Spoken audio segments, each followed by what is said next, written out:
welcome to the StephUp podcast. I am your host, Stephanie Ann Webb, and my guest today is voiceover coach, and life coach, Megan Fahlenbock. Hi. Hi, Megan! Hi, Stephanie. Oh my goodness. When did we meet? 5 years ago? 2020 or 20, Yeah. maybe near the end of 2019 into 2020. Okay, so it was BC, before COVID. It was. Yes, you were my voiceover coach. I know that. And you helped me relax so much because I was really nervous Yeah. and I was really still very insecure and keeping myself small. Yeah. And you're the type of energy that's very helpful and kind. And you knew that because I don't do well with people who are like aggressive and like, what's wrong with you? No one is. Who's good with that? I don't know. Maybe Like, there's what's wrong with you? some people like shame. I have no idea. No way. That's so does not work. I don't know. Maybe a lot of us 70s kids responded to it because it was the only way we could. But no, there's no shame, right? Like, that's very old school. No shaming stuff out of people. But yeah, you came out. You were doing a lot of work too on yourself, right? Oh, a lot. Yes. A lot. And doing the podcast, because I started the podcast near the end of 2020. Oh, wow. So you've been doing this almost 5 years. Yeah. And so this has been using my voice. Oh, and that yeah. was actually one of my affirmations. I have a voice and that voice matters. Yes. Yes. If we're privileged enough to have a voice, which thankfully most of us are born with a voice box and with the ability to speak. Even people, I think, who can't talk for whatever reason, they can figure out how to communicate. I think using your voice is communicating and connecting and putting up boundaries and standing up for somebody and living your life on your Speaking your truth. terms. Yes, your authentic truth. But whatever, yes, if you're privileged enough to actually have a voice, use it. And that's Use what we're it. talking about today. Yes. Unlocking the power of your voice. Because Yes. you have a group called Megaplay Coaching. Yeah, that's my company. So my company is Megaplay Coaching, and I now have group workouts, daily workouts with whoever wants to join. I do them drop in, just as we work on everything from everything. I guess everything's under the umbrella company of finding your voice, trusting your voice, and using your voice. And this might be for voiceover purposes, for animation, video games, commercials.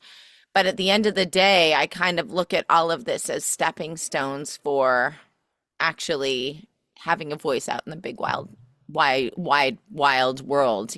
big, wide, wild world. There's a tongue twister for you to practice finding your voice.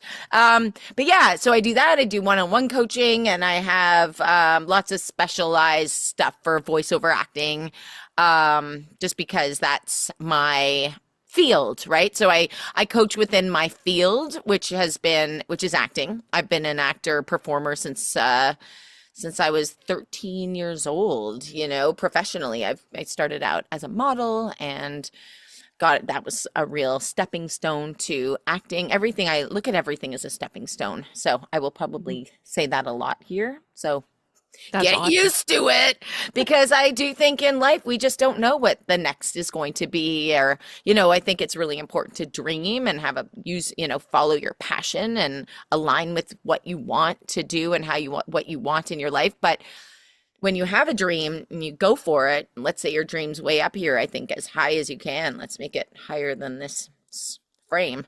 But you will land somewhere. At least you're going somewhere, and everything, even if you don't quite get that. Like, I have lots of dreams. I haven't necessarily achieved all the things I dreamt about, but I've achieved so much more.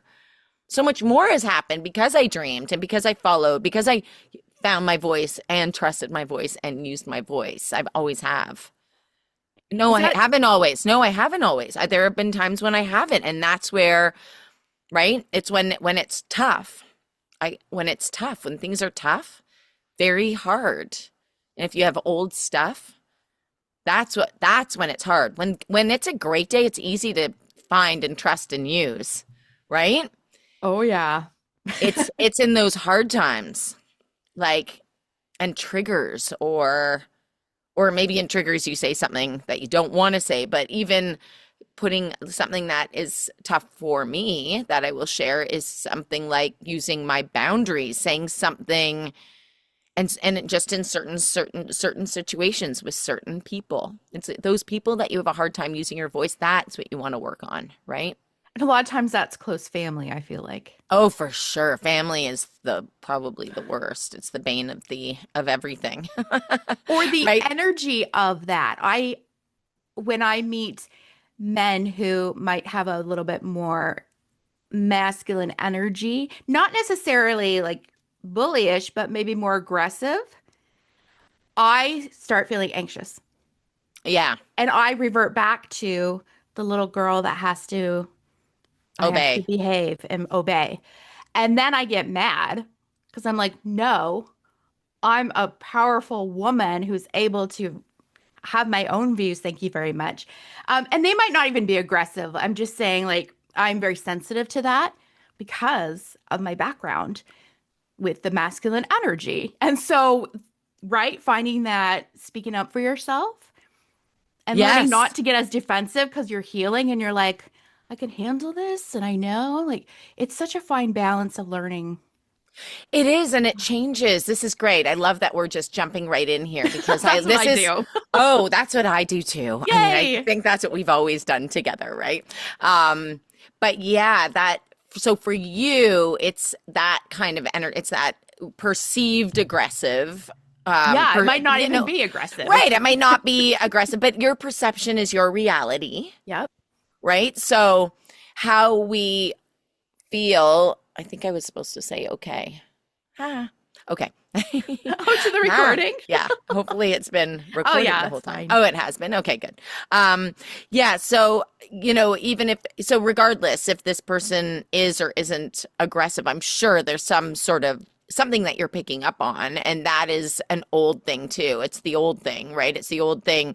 So even and yeah, it's an interesting thing because even though you've done the work and you're doing the work and you've overcome all these things and you're finding you really have found your voice and you trust your voice and you're using your voice, you're coming on to 5 years of having your own podcast. Amazing. What an accomplishment, just in the discipline alone of it, doing it day in and day out and or in and week out, whatever you do, regardless, you're doing it, you're using it, you're putting yourself out there. That is finding and using and trusting and using 100%.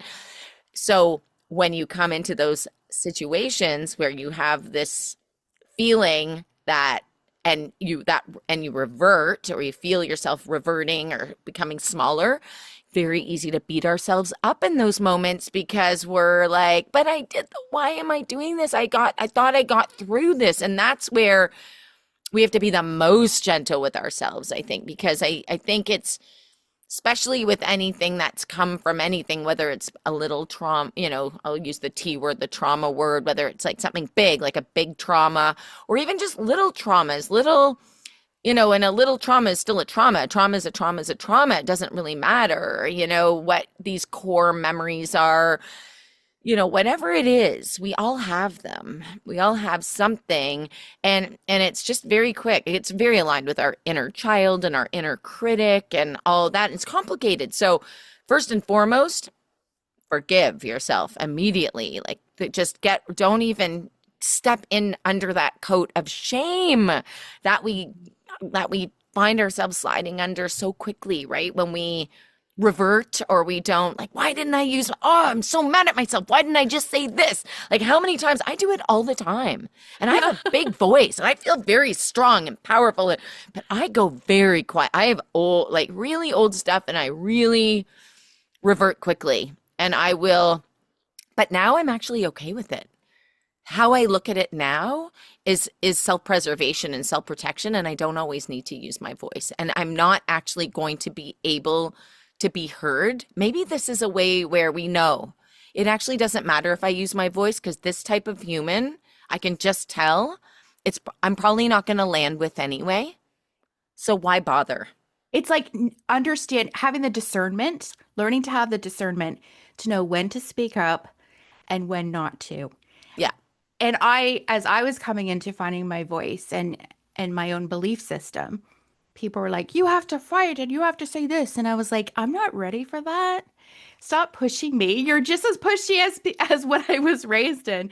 Uh, but also, I was like, "No," because there's wisdom in knowing these people. Like you can tell certain people if somebody's saying something that's maybe racist, right? Great example. I was going there too. Racist. Great Right? example. And there are, and they're And there still out are. there. Yep. And I have my dad and I get into different discussions on these things. And there have been times when I'm like, he's really riled up and he doesn't understand what I'm trying to say. And I'm just like, okay. And other times I will call out stuff. Yeah. Yeah. It's also it's like those micro things for me, where I can really speak out for sure. Racism is a big one that I just don't even, now that I'm older too, I let people go very easily. I'm like, done. I just like, oh, I'm going to shed you from my life. I don't even want to be around it. I really try to, in the moment, I'm a big underdog fighter, so I've never had a problem. For me, I've never really had a problem speaking up for other people.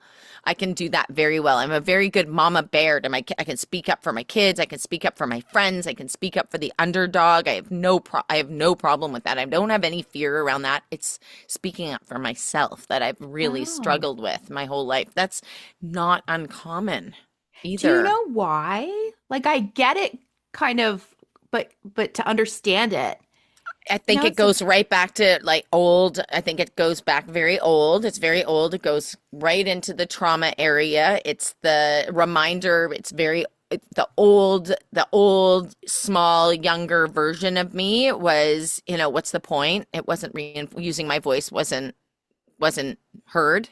When I said no, it wasn't listened to. Or, if I used a boundary or if I stood up for myself, it only made things worse right? at that time when Mhm. I was so young. So it becomes a very learned behavior, and and it's just so old. It's like it's right in that amygdala, in that fight, flight, fawn area. You go into survival mode when you get triggered like that. I mean, I'm not a scientist, so anyone, I'm trying to I read a lot about this stuff, and I did study psychology, but I am not a psychologist, but I do talk about this from everything I've read, and I've studied this stuff.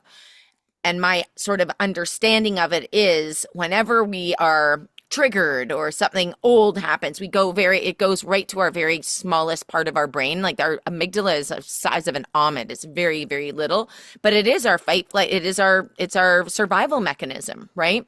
Where you freeze or you fight or you fawn. And there are four of them now. I think I'm not even naming the fourth one. Fear, flight, freeze, fawn. Respawn. Yep. Fear, flight, freeze, fawn.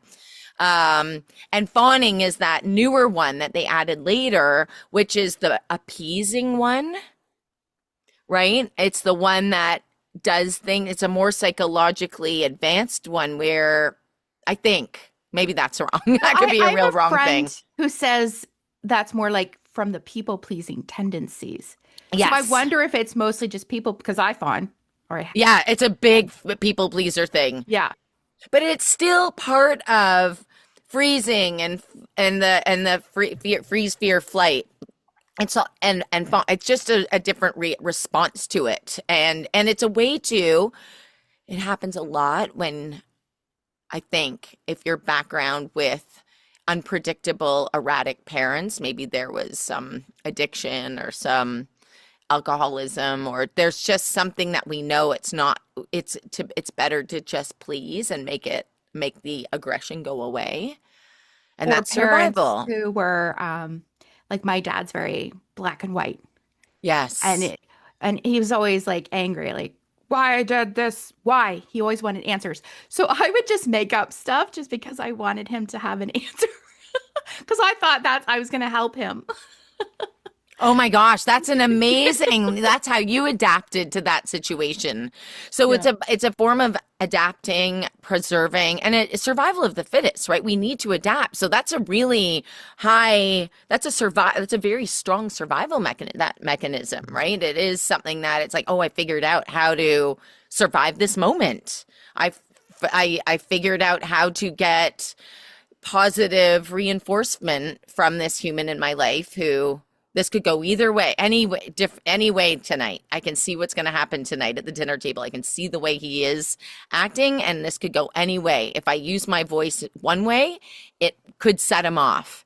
If I use my voice another way, it will calm him down, and we'll have a nice, easy night, and we'll still have our movie night, or we'll still have, whatever it is.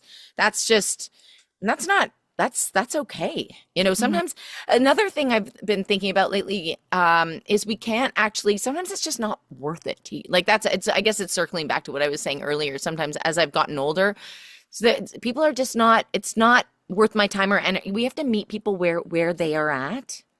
Like Mhm. someone like your dad, who's very black and white. And I know lots of people, when they're black and white, they're just not going to see other perspectives or other sides.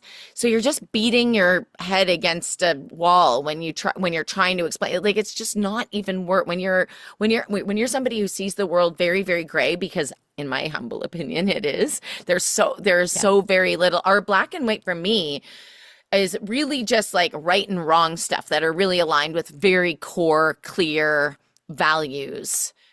Like racism. There, that's black. It's like wrong. It's wrong. Anything to sexism, wrong. Anti-Semitism, wrong. That's very black and white to me. There's no room for gray there. That's me. And most of us, hopefully more people that are like, no, that's Yeah. wrong. That's wrong. We're all in this together. We're all humans. We're all equal. That's clear to me. That's a clear value. Well, some people are less than other people. No, that, in my opinion, wrong. Right? So we all have those black and white things. I just personally think mine makes sense, and some people's are dumb. Well, and this is ever since I was a kid, I loved stories. I loved TV. I used it to get out of reality because I couldn't deal with reality. So I did use it as kind of a Coping. coping, yeah. But I love seeing real life from stories. And so the show Superstore I've been watching again, like Such a the good third show. and fourth time. Such a good show. And Love this show. you knew Lauren Ash. I did because I worked with her. Yeah, who And plays she's a Dina. Toronto gal. Yeah. And Mark, did you ever meet Mark McKinney? No, I haven't met him, even though I've been watching him for years and I know he is a Toronto guy or a Canadian guy. But no, I've never met him. I've met a lot of his SCTV Nice. buddies. I've worked with Scott, and yeah, I did a stand-up show with Scott. And I think he Cool. and I did a film, actually. Scott and I did an indie way years ago. The Oh, director neat. the director actually got in touch recently and apologized for not being as prepared as he felt like he should way back then. So Wow. funny, we all Impressive. beat ourselves up. We all look at our old stuff and think, "Oh, I would have done, I wish I could do it again. I'd do it differently." Yeah. It's interesting, And We that's just just like, it's growth. forgive yourself, no shame. No, because you've Um, grown. You've unless it's grown. like, yeah, there are things maybe I can go and apologize for, but Yes, that's huge. And yeah, that's never too late to apologize. right. And that is huge. And I can get off topic, so I want to go back to what I was referring Thank to. you. Me No, too. okay, so yeah, this happens a lot. But also I was going to say, oh, Mark McKinney has been on This Hour is 22 Minutes. He's been Oh yeah. playing our Prime Minister Mark Carney, which has been a fascinating. It's so cool to watch him. But anyways, okay, so I've been watching Superstore again, and it's so fascinating, especially Jonah and Amy. They're like the more reasonable people on the show. And so some people will say something and they start to defend themselves, and then they're just like, What because am I they doing? realize there's no point. These people are not going to get it. And when you start getting, there are times to defend yourself, like we were saying. But other times, and this is the wisdom and discernment in knowing kind of when to just to go, okay. Because then people start defending themselves, and then you start getting in an argument.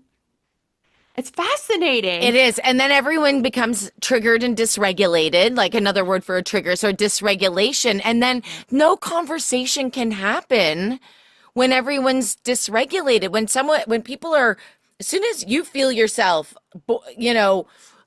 raising a level or your blood boiling or whatever that feeling is, it's time to shut it down. In my opinion, I'm raising teenagers. I'm raising kids, and they're now teenagers, and many times over the years when my kids really have a voice. I've raised my kids with a voice. There's no voice there, and it bites me in the what all the time because they know how to use their voices with me really strongly. But if I can sense that if someone is dysregulated or really extra and they want to talk about it and they want to talk it through, like, Mom, I want to talk, get back in here. I want to talk about this. I'm like, no way am I talking about this with you right now. No way. You're so high. You're yelling at me. You're screeching. How are we going to, this is like the 24-hour rule. I'm a hockey mom too. So there's that with coaches, 24-hour rule, like just take 24 hours and then let's come to the table and this is all about effective communication. So it's reading the room. It's finding your voice, trusting that you can have effective communication, trusting that there's so much around unpacking each of these things, these finding and trusting and using, and each of those, everything is much bigger than the simplicity of it. So that's why we break it down, right? I love the title of your podcast because it's like when I say to my daughter, so I've got 18 thoughts here in the moment. If I say to her, don't let that bother you. Just don't let that bother you. Or, what we say to people, just let that go. Or don't worry about that. Well, easier said than done, right? Oh yeah, We're I've had told, that like, just all the calm time. down. Just calm down. How? How? How? Right? Just use your voice. But how? So everything has to be unpacked. Like everything, all your little things, and this is all gentle and it's not overthought and it's not adding shame and beating self up and and if only and all the things or what ifs or it's just stop all of that. That's just noise. Just what's happening here? What's happening here? Why can't I why am I not finding my voice here? And maybe it's like, oh, because it's not even going to be heard. It's not actually even going to be heard. So it's not that I'm choosing not to use my voice. I'm choosing not to because I'm reading the room and it's not going to go anywhere. It's not going to help. And like that, back to that, you have to meet people where they're at. Mm-hmm. This is part of the reason why I'm still single because I'm having a really hard time finding somebody to have really effective communication with when it's hard. Oh yeah. And I'm old, as a woman, I have no problem. I've got tons of amazing female friends. Like if only I were a lesbian. I know, right? I tried. I tried. I really tried. I'm just not. And this is where it's not a choice. I tried to be a lesbian and I'm not. I can't, you can't make yourself in the same way. Like conversion therapy, never gonna work. You can't make someone anything. We are who we are. Right? So let us be who we are. No, if only I were a lesbian, because then I would be probably a lot easier to find my partner in crime, crime. Obviously, there's lots of quotes there. There's no crime happening. My partner in life, I want that. I want that. I don't want to be kind of a lone wolf, but it's hard to find someone to meet you where you're at and whatever, all the little things that happen in relationships. But that's a segue. But still, it's all about finding the person, finding someone who can communicate. So just how we communicate effectively, right? Hello, my lovelies. It's Steph here for a quick break. If you're enjoying the StephUp podcast and you want to support the show, you can buy me a coffee. Just check the link in the show notes or the description, or if you're watching on YouTube, you can scan the QR code that's literally on your screen right now. Thank you so much. Sending love to you all, and back to the show. And we need more of that in this world. And I mean, I'm meeting so many amazing people like you and around the world. It's really exciting, the internet. uh, but we're It talking is. about this. We're talking about Yeah. emotional intelligence and Yes, we are. how can we listen to each other? How can we maybe, and politically, I think we need to be doing more of this. Um, Oh, how can we sit down, different parties, share, express what we're concerned about, whatever, without name calling, without belittling, without, and I know emotions get high, but we need to teach adults this. You know, they're shocked. Oh, the Generation Z, Z. I guess they're kind of not being resilient because they're now. I saw an article where they're using therapy speak to avoid. So they're like, I can't deal with your energy right now. And like fair, but they're actually also using it to not deal with life. yeah. And I get it because like we never got time out from anything and now we're learning, okay, I can't deal with this right now. That's fair, but you're going to have to deal with it at some point. So how can we learn resiliency? And it's funny though how they talk about the younger generations. I'm like, considering what we see adults are like right now, you're the example. So you have not taught. How do you expect the younger generations to know or to be like this wonderful, perfect generation with resiliency and with, you know, all empathy and everything when we don't have it? We're seeing it in the public sphere. It is a nightmare with many people, right? So, Absolutely. and I should write more to my politician, my local MP and MPPs, like, you guys are the worst. You watch the debates. They're like children. And I always laugh because every time we have a debate, I'm like, the moderator was like the kindergarten teacher. Yeah. And the rest of them are like in kindergarten. They don't Oh, even listen yeah. when they say stop. Oh, I know. I know. And that's modeling. Like that's just modeling. Like there are models for, and that's what, and people are all wrapped up in politics now. People are more in watching things because it's such a freak show at the moment. And who knows, it's a circus. It's like going to the circus. Let's get the popcorn and it's going to the movies, watching these debates. But you're right. You named it right away. The emotional intelligence that we don't actually teach. And unfortunately, and as people get old, if they never learned it, and a lot of the older generation did not learn emotional Fair. intelligence. Yeah. They did not learn it. They weren't allowed to use it, right? They were the be seen and not heard generation, right? They were reared, they were raised, so people aren't doing the work on themselves, and that's really, I think that is the biggest di- disconnect that we have is we have some people who have emotional intelligence and a growth mindset and empathy and the tools and skills we need to have effective communication, which is understanding that has their own everyone's unique, everybody thinks differently, everybody's had their own upbringing, everyone's had their own response to their upbringing, right? That's why three siblings in the same home, the same sort of perceived upbringing, very different upbringing, probably very Yeah. different and different responses. Even if something was the same all the way through, all three kids are going to respond differently because we're different. Everything about us is different. So we really are these unique snowflakes all in the world trying to understand each other and come to some sort of a common ground, which is what at least we need certain common grounds, i.e., laws and rules, so that society can work effectively, peacefully, ideally. That's what we want, people. Peace. We try and come to an understanding that it is all complicated and we have to treat each other as equals because we are, and take a deep breath and not let emotions get in the way. Because you said earlier, emotions get in, and of course it gets emotional. That's where I'm like, if you're, I think that's our problem. I'm a very emotional person. I'm very sensitive. I have a lot of feelings at all times. But if we're having a conversation, a hard conversation, we have to really, and this could be therapy speak or make it whatever you need to do to be emotionally regulated. Because if Yeah. we are going to use our emotional intelligence, we need to keep our emotions calmer. Some people are natural when they feel afraid, they go to yelling. And some people, when they feel afraid, they go to shutting up and being Hmm. quiet and getting small, right? If we're talking, right? So the yellers, it's just a response to fear.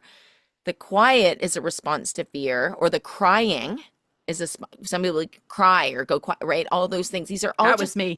yeah, me Cry too. and go quiet Cry, and be quiet, scared of the cry. yellers. Yes, me too. So, but they're both the same, but you can see how they don't work because the yeller is like scaring the person who's already afraid. We're talking, so we're all like, if I've got my hands up, showing like we're all coming from the same place, right in the middle. Like we've all there. We're talking about this.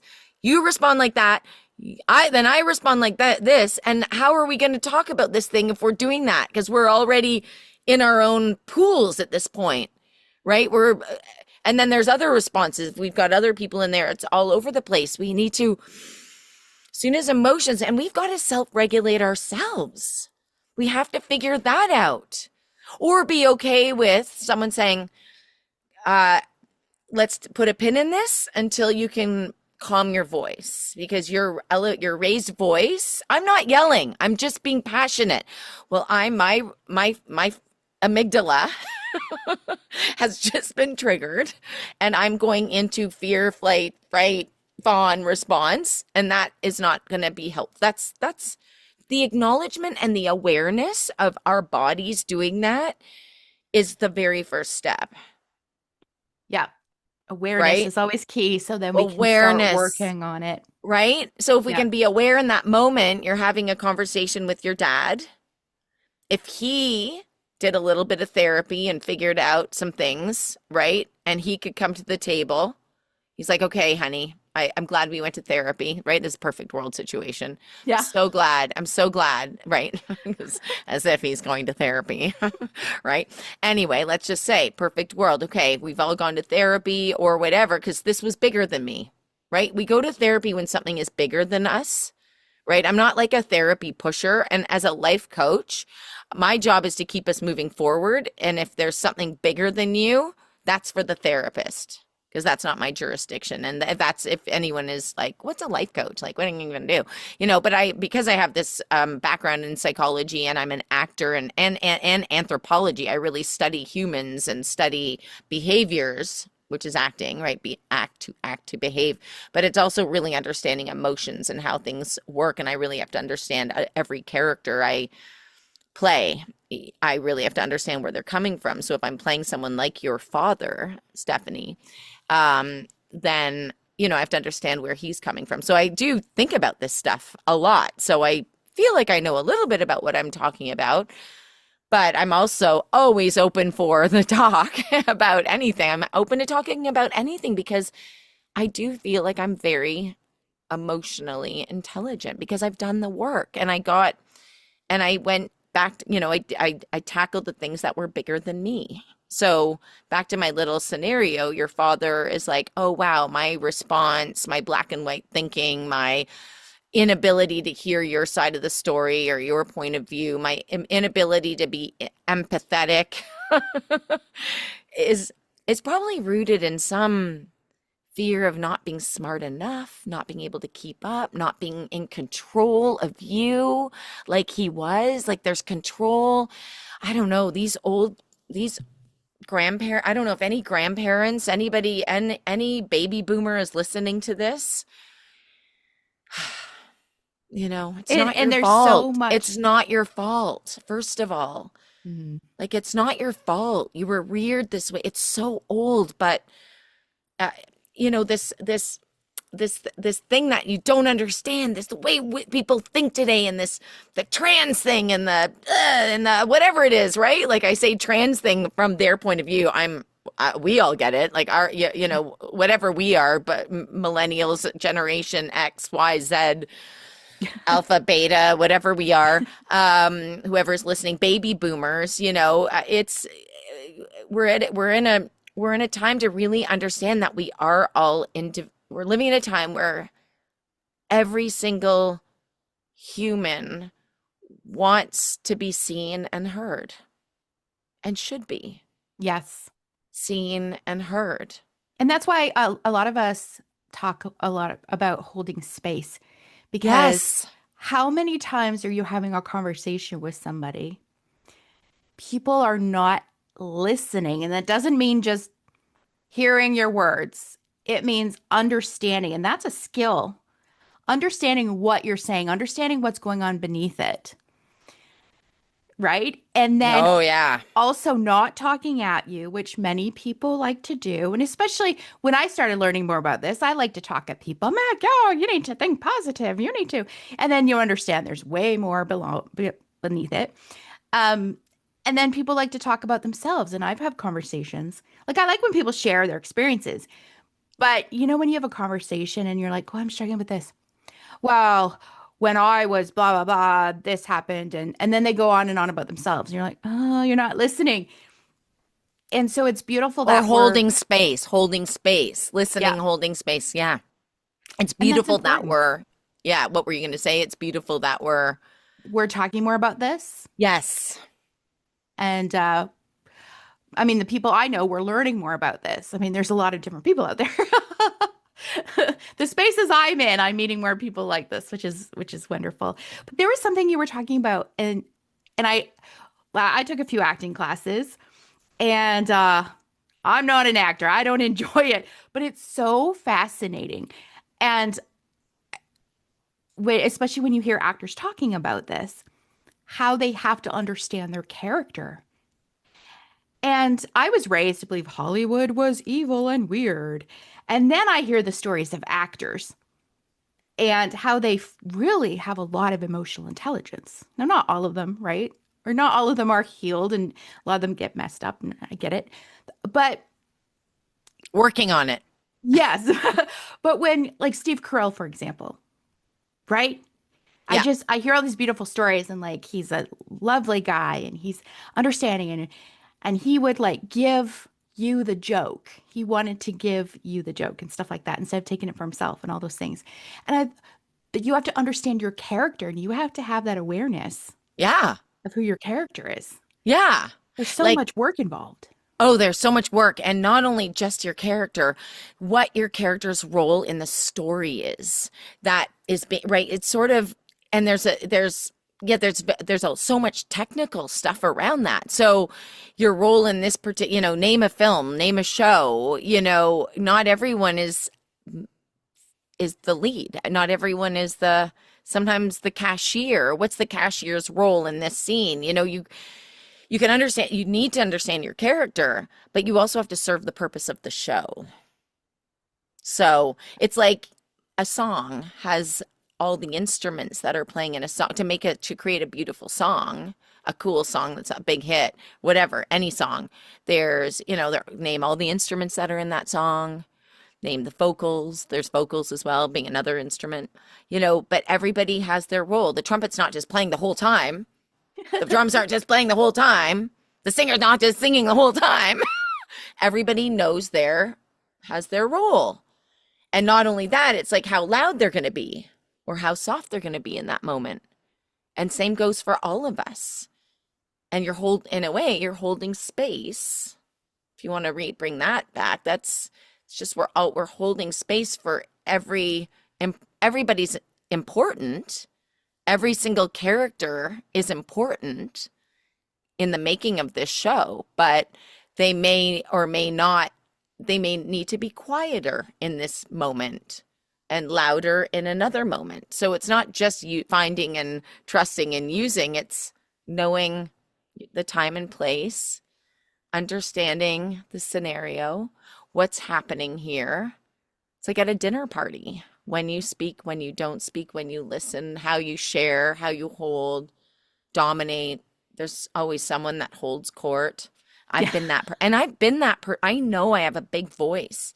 We're talking about things that are actually really hard for me in a lot of ways that I've had to I think my default was to use my voice sometimes, like sort of to make up for the times when I didn't use my voice, when I went very much the opposite.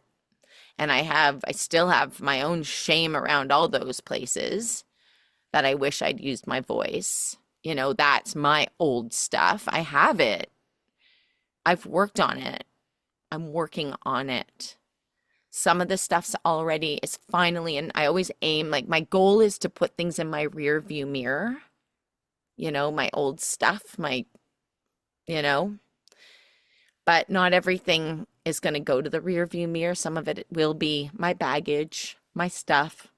I don't call it baggage. I'm using that as a word for somebody who's like, oh, I know what that is. It's baggage. It's not, you know, okay, you want to talk about baggage, you know, we all have it. Mm-hmm. We all have it all. No one gets a free ride.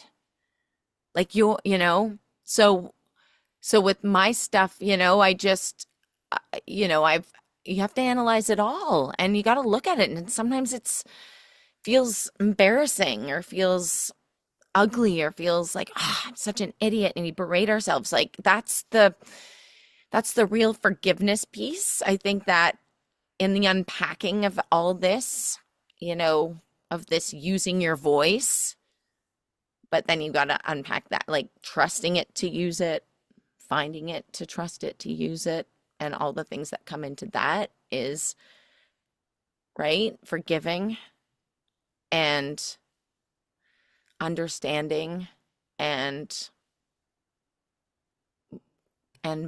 moving forward, always moving forward, and it's a cycle, and it comes back. It might not come, right? It might be like, oh my God, oh, why do I feel so badly about this right now? You know, I haven't felt badly about this for 10 years. Like, you know, we beat ourselves up there. I should be better than this. I've done the work. I thought this was in my rear view mirror.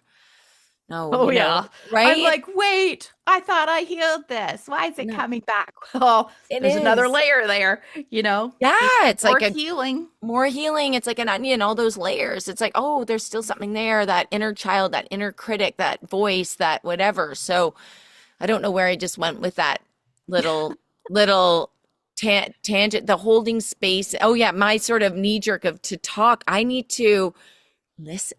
And as I learn this as a life coach, as I'm becoming a better and better life coach, right? I'm ABC, always be coaching, which means always be listening. And but I like to talk. So I'm still me, still going to talk too much sometimes. I've just got to let myself. I have to work on it. I have a teenage daughter that calls me out all the time. You're talking too much, mama. Okay, thank you. Thank you. Thank you. And sometimes I say thank you, but I still have a point to make. And I keep talking. Or I say thank you and I feel a little bit of shame and embarrassment, but then right, if I'm really leaning into my emotional intelligence, it's like, it's okay. I'm a human. I'm perfectly imperfect. I'm still going to make mistakes. It's okay. Yeah. And making of mistakes and you know, I think this older generation, like your dad and that type of a human, which is all over, right? They weren't allowed. They don't have the tools. They don't have the emotional intelligence, or the people that don't want to deal with their stuff. I have one of those humans in my life, and he just doesn't. He's like, I just can't. I can't deal with the trauma. Yeah. Because the And I feel fear of bad for that breaking. generation. Oh, I feel badly for a human that feels like they're not strong enough to deal with the trauma because, or whatever it is, the stuff, the Yeah. stuff that causes ourselves to feel shame and embarrassment and weakness and fear and the bad feeling. Like, we don't need to have that bad feeling. We need to deal with that thing that makes us have a bad feeling, because I don't know of anyone that can just take that bad feeling and put it on a shelf and just not think about it and walk away. It's always attached to you. And you can't So stuff it down because it'll come out. it's going to come back out. So, Yeah. you know, when everything's good, maybe everything you can deal with it. But when shit hits the fan, you're become a parent and your child suddenly isn't under your control anymore, and they start using their voice and they start calling you out on things and saying like, Dad, you can't say that. You can't say that. You can't say that. right? Like if I said I was a tomboy when I was younger, you can't say that. What does that mean? What does that mean? It means I was you're right. I can't, that's a really weird word. Why was I told I was a tomboy? Like I was just a girl who played sports and didn't like dresses. Why does that have anything to do with being a boy? The For labels. instance, the labels, like these old school labels, right? Or like, don't be so gay, like that one, right? Why can't you say that? Because that's insulting. What does that even mean? It's Yeah. like, oh yeah, what does Don't that throw like a mean? girl. Yeah, don't throw like what does that mean? Girl Right? throws better than you do. Like, Like don't throw like someone who doesn't know how to throw a ball, yeah. right? Like, well, teach me how to throw a ball like someone who knows how to throw a ball, Yeah. right? Anyway, all this stuff. We're We know changing. this. We're changing the narrative. Yeah, We're so what are we doing? Yeah, what are we doing? yeah. How are we doing that? By talking about it, Using your voice using your voice, listening, holding space. and keep moving forward because we're gonna take 2 steps forward, 3 steps forward, 2 steps back sometimes where Yeah, like you sometimes were saying. there's no one way. Nope. There's no one way. It might be 4 steps forward and 1 step back. It might be Yeah. 10 steps forward, 20 steps back.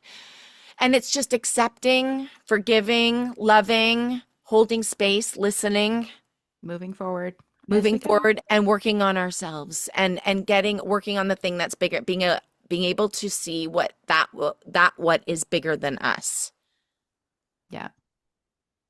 Thank you, Megan. I know you got us something coming up. Thank you. We Don't could worry. talk. Yeah. We could talk forever. Well, we might have to have a part 2. Is there, so for talking about unlocking the power of your voice, do you have any advice or last words of wisdoms you would like to offer the listeners? Unlocking the power of your voice. First of all, do you want to unlock the power of your voice?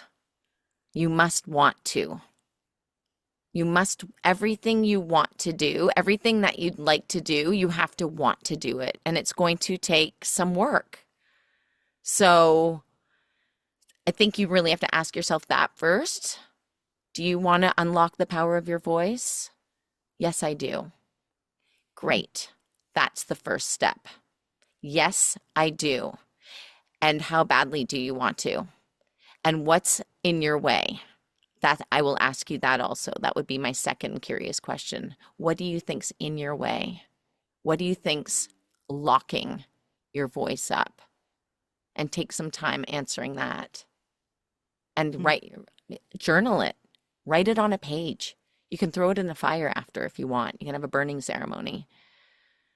But you have to, whatever you want to do, whether it's unlocking the power of your voice or quitting smoking or being better, having a better communication, being better at communicating with my husband or my wife or my partner or my mom or my daughter or my dad or my son.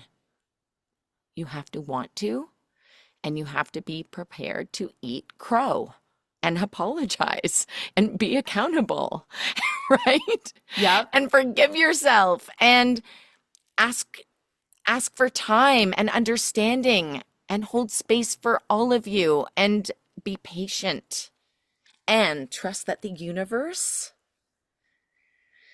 is looking out for you because there's in those times when it's bigger than you. For me, as an actor who auditions and auditions and auditions, and I sometimes get rejected 100 times a year at least. Sometimes it's 5 times a week. So I really have to trust that the universe has something in store for me, whether it's, and that can be religion for somebody, it can be, but a higher power, it can just be a little bit of just letting a little bit, leave some air, leave some room.